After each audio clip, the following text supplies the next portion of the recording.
Bugun yangi O'zbekiston armiyasi nafaqat vatan himoyasining mustahkam qalqoni, balki yoshlar kelajagini bunyod etadigan ulkan maktabga aylanmoqda. Endilikda har bir yigit muddatli harbiy xizmatni o'tabgina qolmay, balki kamida bitta kasb egasi bo'lib, mustaqil hayot sari dadil qadam tashlaydi. Yangi O'zbekiston armiyasida askarlarga 6 ta muhim imkoniyat yaratildi.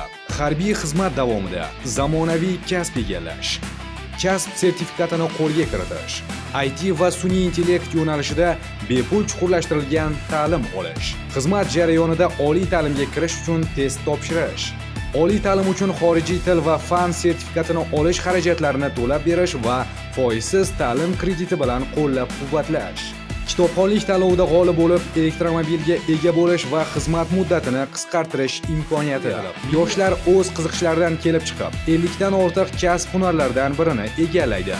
Dasturni yakunlagan askarlar malaka imtihonidan o'tkazilib, ularga kasb sertifikati beriladi. Bu esa yoshlarimizga zamonaviy texnologiyalar, raqamli iqtisodiyot va sun'iy intellekt sohasida yetakchi bo'lish imkonini beradi. Shuningdek, askarlar harbiy xizmatni o'tayotgan davrning o'zida talaba bo'lish huquqiga ham ega bo'ladi.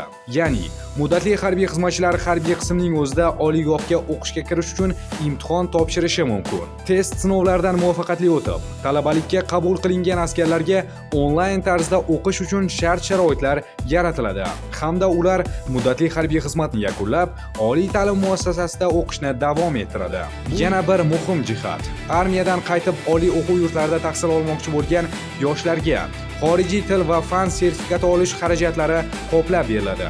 Agar ular oliygohlarga kontraktga kirsa, foizsiz ta'lim krediti ajratiladi. Bundan tashqari, Qurolli Kuchlar tizimida Oliy bosh qo'mondon sovrini, ya'ni elektromobil uchun kitobxonlik tanlovi yo'lga qo'yiladi. Maktab, litsey o'quvchilari, muddatli harbiy xizmatchilar, kursantlar, serjantlar va ofitserlar o'rtasida o'tkaziladigan ushbu ma'naviyat qalqoni respublika kitobxonlik tanlovi chinakam bilim va tafakkur bayramiga aylanadi. Okrug, qo'mondonlik, vazirlik hamda respublika bosqichlarida g'olib va sovrindor bo'lgan askarlarning xizmat muddati 1 oyga qisqartiriladi. Bir so'z bilan aytganda, yangi O'zbekiston armiyasi saflarida xizmat qilish, muddatli harbiy xizmatni o'tash yoshlar uchun muvaffaqiyat yo'liga, jamiyatda munosib o'rin egallash imkoniyatini beruvchi chinakam hayot maktabiga aylanadi.